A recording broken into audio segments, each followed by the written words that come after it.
नमस्कार, संडे की बड़ी स्टोरी में आपके साथ मैं आतिश त्यागी। जल्दी से आपको बताएंगे आज का हमारा मेन्यू कार्ड क्या है, यानी किन 4 बड़ी खबरों पर आज हम आपके साथ चर्चा करेंगे। तो पहली खबर, ममता के घर सीबीआई। हमारी दूसरी खबर है 5 राज्यों में जीत का नमो मंत्र, बीजेपी का मंथन हुआ। तीसरी खबर जुड़ी है पीएफआई से, तो क्या देश की दंगा फैक्ट्री है पीएफआई। और चौथी बड़ी खबर मंगल ग्रह से, तो मंगल ग्रह पर हेलीकॉप्टर। लेकिन सबसे पहले बात करेंगे पश्चिम बंगाल की और बंगाल में बदलापुर की।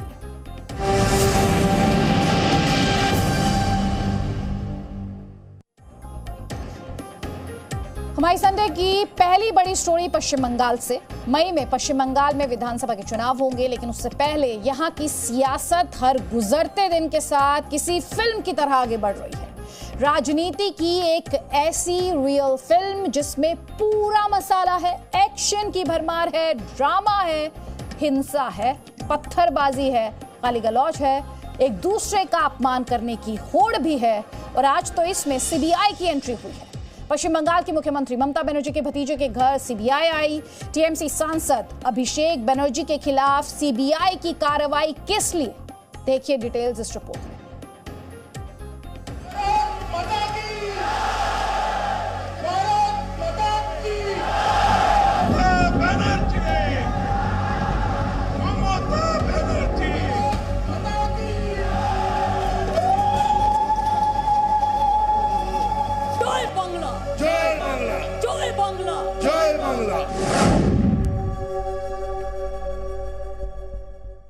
टीएमसी का एक ही नारा है, भतीजा बढ़ाओ। दीदी और भातीजा बोलते हैं, তাহলে আমি চ্যালেঞ্জ করছি অমিত শাহকে। 18 फरवरी को गृह मंत्री अमित शाह और पश्चिम बंगाल की मुख्यमंत्री ममता बनर्जी में एक दूसरे को चुनौती देने की ये जुबानी जंग चल ही रही थी कि रविवार को सीबीआई ने ममता बनर्जी के भतीजे टीएमसी सांसद अभिषेक बनर्जी के खिलाफ शिकंजा कस दिया। कोलकाता में अभिषेक बनर्जी के घर पहुंची सीबीआई ने अभिषेक की पत्नी रोजीरा नरूला को कोयला तस्करी के मामले में समन देकर पूछताछ के लिए दफ्तर आने का फरमान सुनाया। 8A अभिषेक बनर्जी का जो घर है, यहाँ पे ही सीबीआई के 10 ऑफिसर आए हुए थे सुबह को, और यहाँ पे अभिषेक बनर्जी के और उसके वाइफ को नोटिस सर्व किया गया है। जो तस्वीर फिलहाल यहाँ का है कि यहाँ पे फिलहाल हलचली मची हुई है, क्योंकि यहाँ का जो माहौल है वो माहौल कुछ ठीक नहीं है, कुछ सही नहीं है। क्योंकि जो हम लोगों को खबर मिल रहा है कि यहाँ पे अभिषेक बनर्जी का जो घर है, मेरा सहयोगी मिंटू बसाक जो दिखा रहा है, अभिषेक बनर्जी के घर में सीबीआई के ऑफिसर आए हुए थे और नोटिस करके गए। लेकिन हालांकि टीएमसी सांसद शौकत राय का यह दावा है कि अभिषेक अभी तक वो नोटिस एक्सेप्ट नहीं किया। हम आपको बताएंगे कि कोयले की तस्करी का ये पूरा केस आखिर है क्या, जिसकी जांच की आंच अब ममता बनर्जी के भतीजे के घर तक पहुंच चुकी है। लेकिन उससे पहले टीएमसी सांसद अभिषेक बनर्जी का बीजेपी पर पलटवार भी सुनिए। सीबीआई ने मेरी पत्नी के नाम पर एक नोटिस दिया। हमें कानून पर पूरा भरोसा है। हालांकि अगर उन्हें लगता है कि वे हमें डराने धमकाने के लिए ऐसी चाल चलेंगे तो वे गलत हैं। हम वो नहीं हैं जो झुक जाएं। पश्चिम बंगाल में कोयला तस्करी का पूरा मामला अगर देखें तो कुछ इस तरह से है। इस केस का खुलासा सितंबर 2020 में हुआ था। इसके बाद सीबीआई ने 28 नवंबर 2020 को देश के 3 राज्यों में 40 से अधिक स्थानों पर छापेमारी की। इसमें पश्चिम बंगाल भी शामिल था। उस दौरान सीबीआई ने जिन स्थानों पर छापेमारी की थी उनमें अनूप माझी का परिसर भी शामिल था, जो बंगाल में बड़े रसूख वाला व्यक्ति है और कोयला तस्करी के मामले में सीबीआई की रडार पर था। सीबीआई ने अनूप माझी के खिलाफ एफआईआर भी दर्ज की थी, लेकिन वो फरार हो गया। इसके बाद अनूप माझी के खिलाफ लुकआउट नोटिस जारी हुआ। अनूप माझी उर्फ लाला पर आरोप है कि उसने बंगाल और झारखंड की सीमा पर हजारों करोड़ की कोयले की तस्करी की। सीबीआई इसके बाद 31 दिसंबर 2020 को फिर एक्शन में आई और इस बार बड़े पैमाने पर छापेमारी की। कोयला तस्करी में जांच की आंच कोलकाता में सीए गणेश बगारिया के ठिकानों तक पहुंची। पूछताछ के बाद टीएमसी नेता विनय मिश्रा का नाम सामने आया। विनय मिश्रा टीएमसी यूथ विंग के महासचिव हैं और टीएमसी सांसद अभिषेक बनर्जी के करीबी बताए जाते हैं। इसके बाद सीबीआई ने विनय मिश्रा के घर पर भी रेड की। सीबीआई को इसके बाद कुछ और जानकारी हाथ लगी तो सीबीआई ने 19 फरवरी को एक बार फिर 4 जिलों में 13 जगहों पर छापेमारी की और रविवार को सांसद अभिषेक बनर्जी के घर तक पहुंच गई। और अब सीबीआई कोयला तस्करी के इसी मामले में अभिषेक बनर्जी की पत्नी रुजिरा से पूछताछ करेगी। रुजिरा नरूला से जानने की कोशिश करेगी कि आखिर उनके अकाउंट में इतने पैसे आए कहां से। उनका एक मंत्री को इसी भ्रष्टाचार के कारण उन्हीं के सरकार ने 1 साल तक जेल में रखा, मदन मित्रा को। वहां तो सीबीआई नहीं था, भाजपा नहीं था, उन्हीं लोग थे। तो यहाँ भ्रष्टाचार इतना चरम पर है। काफी दिन से लोगों की इच्छा था कि इसका निराकरण होना चाहिए, दोषियों को सजा मिलना चाहिए, सरकारी पैसा लूट हो जाती है। उसी दिशा में सीबीआई कार्रवाई कर रही है, लोग खुश हैं और जो सत्य है वो सामने आना चाहिए। जब जब किसी भी प्रदेश में इलेक्शन आता है, भारतीय जनता पार्टी की सरकार, प्रधानमंत्री विपक्ष के नेताओं के खिलाफ सीबीआई, इनकम टैक्स, इन सब का इस्तेमाल करते हैं। राजस्थान में सरकार गिराने की कोशिश थी, तब उन्होंने यही किया। अब बंगाल के अंदर वो यही काम कर रहे हैं। क्या इससे लोकतंत्र मजबूत होगा? सच क्या है और झूठ क्या, ये तस्वीर जांच के बाद साफ होगी। लेकिन इसी बीच बंगाल की सियासी लड़ाई एक बार फिर मर्यादा की सीमा लांघती दिखी। इस बार टीएमसी सांसद मदन मित्रा के बिगड़े बोल सुनाई दिए। जो बंगाल से टकराएगा वो चूर चूर हो जाएगा। बंगाल से उखाड़ के फेंक दिया जाएगा बीजेपी को। सुबह मोदी, शाम को अमित शाह, रात में नड्डा, पूरा गड्ढा। आप देखेंगे तो पाएंगे कि बंगाल की सियासी जंग किसी फिल्म की तरह है, जिसमें एक्शन है, ड्रामा है, गाली गलौच है, अपमान है, हिंसा भी खूब हो रही है। शनिवार को नॉर्थ 24 परगना में बीजेपी ने परिवर्तन यात्रा निकाली, लेकिन इस यात्रा पर हमला हो गया। पश्चिम बंगाल के बीजेपी अध्यक्ष दिलीप घोष के काफिले पर अटैक हुआ, पेट्रोल बम और रॉड का इस्तेमाल हुआ। के गुंडे आए, पुलिस के सामने इन लोगों ने पूरी धड़क बहुत मारा। भारतीय जनता पार्टी करना अपराध है बंगाल में, इसलिए पुलिस के गुंडे, तृणमूल के गुंडे सब मिलजुल कर ये सब। इसीलिए सवाल उठ रहे हैं कि बंगाल में आखिर ये कैसा चुनाव होने जा रहा है। बंगाल में साम दाम दंड भेद का ये कैसा खेल, क्या बंगाल में चुनावी बदलापुर चल रहा है? कोलकाता से पूजा मेहता और मौमिता चक्रवर्ती के साथ ब्यूरो रिपोर्ट, जी मीडिया। तो बंगाल में बीजेपी और टीएमसी के बीच बदलापुर की ये फिल्म कैसे चल रही है, अभी डिटेल्स आपको देते हैं। अभिषेक बनर्जी पर कोयला तस्करी केस में शिकंजा कसा है, लेकिन अभिषेक बनर्जी ने अमित शाह पर मानहानि का केस किया हुआ है। अमित शाह ने अभिषेक बनर्जी पर सिंडिकेट चलाने का आरोप लगाया था, लेकिन अभिषेक बनर्जी ने शाह को आरोप साबित करने की चुनौती दी। अमित शाह को 22 फरवरी को कोर्ट में पेशी का समन है।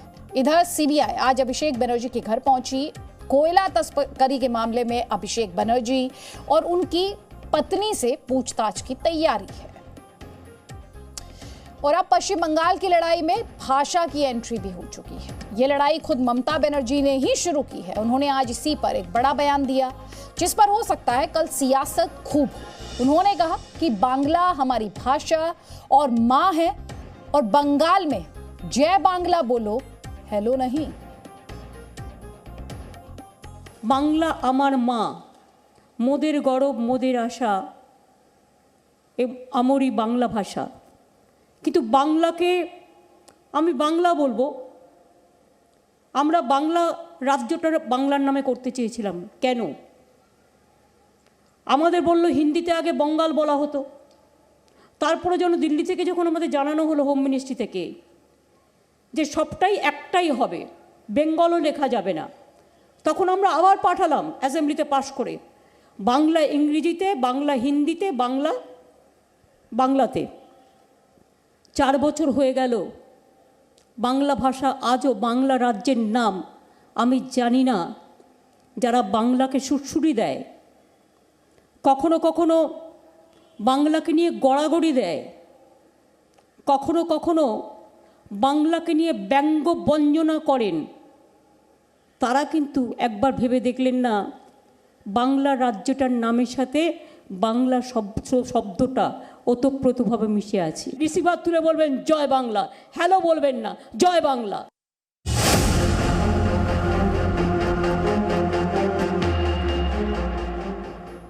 माई संडे की दूसरी बड़ी स्टोरी नमो मंत्र से जुड़ी है। आज ये नमो मंत्र किसी और को नहीं, बीजेपी के पदाधिकारियों को मिला।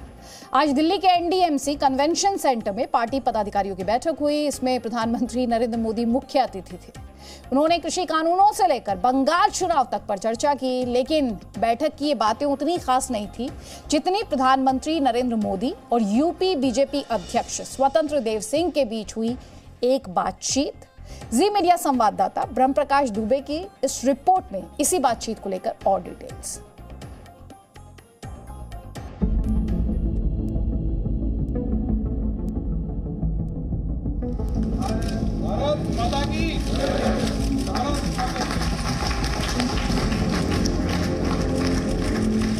दिल्ली का एनडीएमसी कन्वेंशन सेंटर बीजेपी के पदाधिकारियों से भरा हुआ था। प्रधानमंत्री नरेंद्र मोदी मंच पर थे। बीजेपी अध्यक्ष जेपी नड्डा के साथ मिलकर उन्होंने दीप प्रज्वलित किया।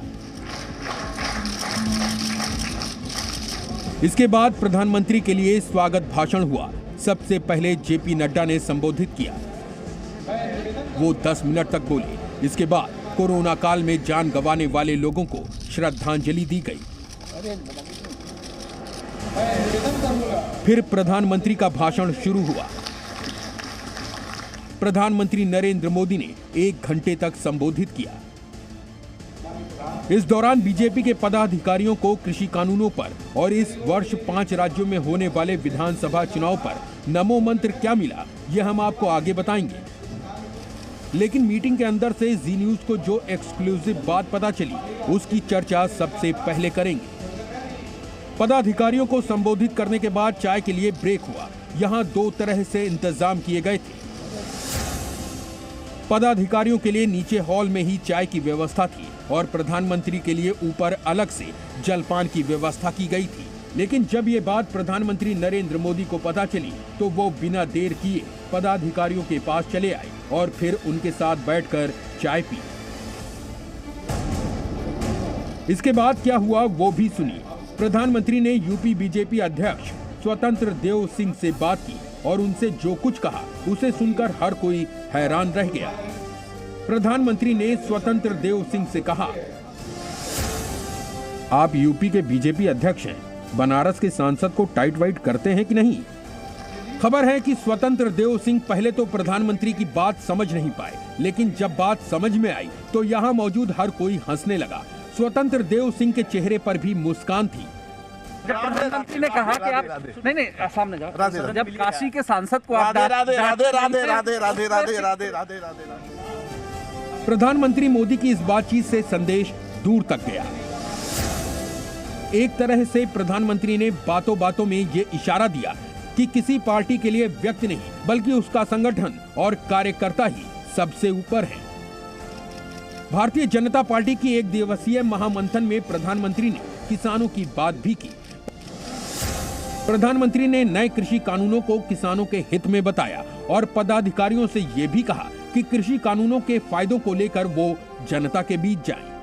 कृषि कल्याण, कृषि सुधार के लिए जो 3 किसानों के हित में बड़े निर्णय लिए प्रधानमंत्री जी ने, जो किसानों के हित के लिए क्रांतिकारी कदम जिसको कहा जाता है, किसानों को उपज का वाजिब मूल्य मिले, उनको आय दुगनी हो, उनको उपज को कहीं भी बेचने की स्वतंत्रता मिले।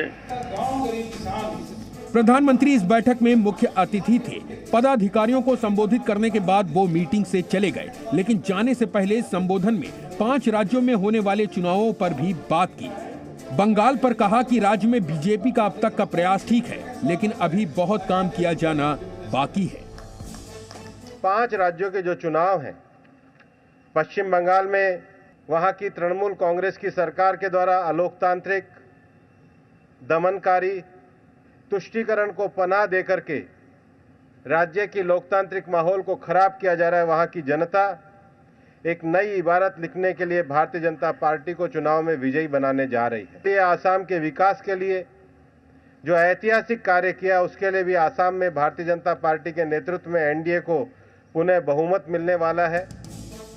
कुल मिलाकर देखें तो बीजेपी पदाधिकारियों की इस बैठक में प्रधानमंत्री ने कार्यकर्ताओं को न सिर्फ चुनाव में जीत का मंत्र दिया, बल्कि किसी पार्टी के लिए संगठन का महत्व कितना है, हर एक कार्यकर्ता कितनी अहमियत रखता है, ये बात भी समझाई। बीजेपी संगठन की दिन भर की बैठक में चुनावी चुनौतियों से लेकर संगठन के विस्तार तक पर मंथन चलता रहा। प्रधानमंत्री बंगाल जीत के लिए जहां और मेहनत करने का मंत्र दे गए, वहीं संगठन ही सर्वोपरि है, इसका एहसास भी सधे हुए शब्दों में प्रधानमंत्री करा गए। ब्रह्म प्रकाश दुबे, जी मीडिया, दिल्ली। तो बनारस के सांसद को टाइट किया या नहीं, ये खुद प्रधानमंत्री ने कहा। एक बात साफ है, बीजेपी व्यक्ति नहीं संगठन को तरजीह देती है तो देश की सबसे पुरानी पार्टी कांग्रेस, सोचिए जरा, एक परिवार के कंट्रोल में, परिवार सेंट्रिक संगठन कहीं खो गया। शायद उसी का नतीजा हम कई चुनाव में देख भी रहे हैं।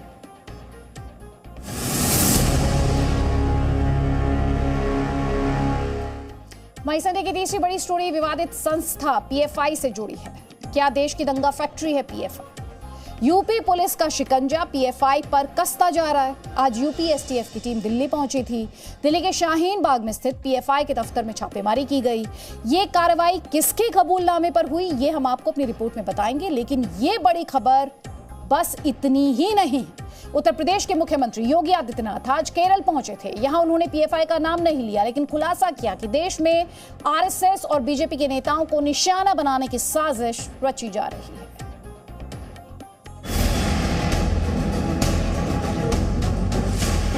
भारतीय जनता पार्टी, आरएसएस या फिर देश के और केरल के प्रति किस प्रकार की है। चुनावी राज्य केरल में यूपी के सीएम योगी आदित्यनाथ की गर्जना सुनिए। और जो साजिश का हिस्सा यहाँ की सरकार बन रही है, उसके खिलाफ सजग होकर के प्रत्येक केरलवासी को जागरूक करना होगा। केरल में योगी आदित्यनाथ ने पीएफआई का सीधे नाम तो नहीं लिया, लेकिन ये जरूर कहा कि केरल में कुछ संगठनों को हिंसा करने की छूट है और ऐसे संगठन देश में आरएसएस और बीजेपी नेताओं को मारने की साजिश रच रहे हैं। यहाँ पर कुछ ऐसे संगठनों को अराजकता फैलाने की छूट सरेआम दी जाती है। केरल जैसे स्टेट में अगर सत्ता के संरक्षण में इस प्रकार की अराजकता फैलेगी तो स्वाभाविक रूप से ऐसे तत्वों के दुस्साहस बढ़ेंगे जिन्होंने अभी हाल ही में अपनी एक रैली के माध्यम से राष्ट्रीय स्वयंसेवक संघ के बारे में किस प्रकार की पोस्टरबाजी की थी। योगी का इशारा साफ तौर पर पीएफआई की तरफ था, वो पॉपुलर फ्रंट ऑफ इंडिया जिसके खिलाफ यूपी एसटीएफ की टीम ने रविवार को बड़ी कार्रवाई की। दिल्ली के शाहीन बाग पहुंचकर पीएफआई के दफ्तर पर छापेमारी की। आप शाहीन बाग में पीएफआई के दफ्तर के अंदर की ये तस्वीरें देख सकते हैं। यूपी एसटीएफ के अधिकारी बैठे हुए हैं, दफ्तर की छानबीन चल रही है। दिल्ली के शाहीन बाग में पीएफआई ऑफिस के बाहर मौजूद हूं, जो कि दिल्ली में इनका हेड ऑफिस है पीएफआई का। यहाँ पर सुबह के वक्त जो है यूपी एसटीएफ की टीम यहाँ पर पहुँची थी। इस ऑफिस पे रेड की गई, यहाँ पर सर्च किया गया। इस ऑफिस में बताया ये जा रहा है कि जो राउफ शरीफ को यूपी एसटीएफ की टीम केरल से प्रोडक्शन वारंट पे लेकर आई थी, जब उससे पूछताछ की गई तो उसके बाद में यहाँ पर पीएफआई के ऑफिस में राउफ शरीफ को लेकर आई थी। ये बताया जा रहा है कि करीबन यहाँ से 1:30 बजे के आसपास यहाँ से टीम निकली है यूपी एसटीएफ की। तमाम जो दस्तावेज हैं, जो कागजात हैं, वो यहाँ से लेकर के गई है। अब हम आपको बताते हैं कि यूपी एसटीएफ की टीम आखिर शाहीन बाग में पीएफआई के दफ्तर तक कैसे पहुंची। ये है पीएफआई के स्टूडेंट विंग का रऊफ शरीफ, जो इस वक्त यूपी एसटीएफ की गिरफ्त में है। पीएफआई स्टूडेंट विंग के रऊफ शरीफ को केरल से प्रोडक्शन वारंट पर लेकर आई है।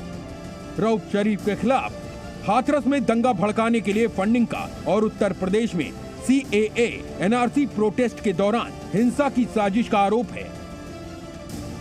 रऊफ से पूछताछ के बाद ही यूपी एसटीएफ ने न सिर्फ शाहीन बाग में पीएफआई के दफ्तर पर, बल्कि पीएफआई के कई और ठिकानों पर भी छापेमारी की।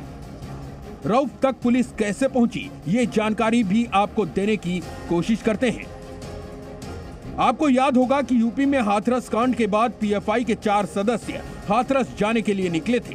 लेकिन मथुरा में ही उन्हें पकड़ लिया गया। उनसे पूछताछ हुई तो पता चला कि पीएफआई का मकसद यूपी में दंगा भड़काना था और ये भी जानकारी मिली कि रऊफ शरीफ ने ही यूपी में दंगा भड़काने के लिए फंडिंग की थी। केरल इसका मुख्य केंद्र है और पीएफआई की जो लोफ को जो लाया जा रहा है, पीएफआई केरल में बैठकर वो चाहे उत्तर प्रदेश का हाथरस का दंगा हो या किसी अन्य हिस्से में साजिश हो, वह अंजाम दे रही है। उसका एकमात्र उद्देश्य है भारत को अस्थिर करना और अस्थिरता के लिए एक अंतर्राष्ट्रीय षड्यंत्र के तहत पीएफआई काम कर रही है।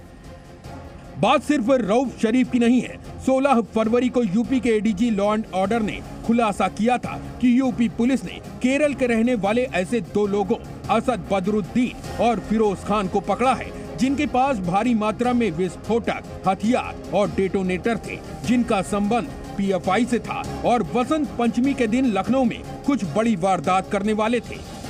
तब प्रशांत कुमार ने यह भी खुलासा किया था कि इनके निशाने पर हिंदू संगठन से जुड़े कुछ नेता थे। ये वही पीएफआई है जिसका कनेक्शन दिल्ली दंगों से भी है और बेंगलुरु में हुई हिंसा से भी है।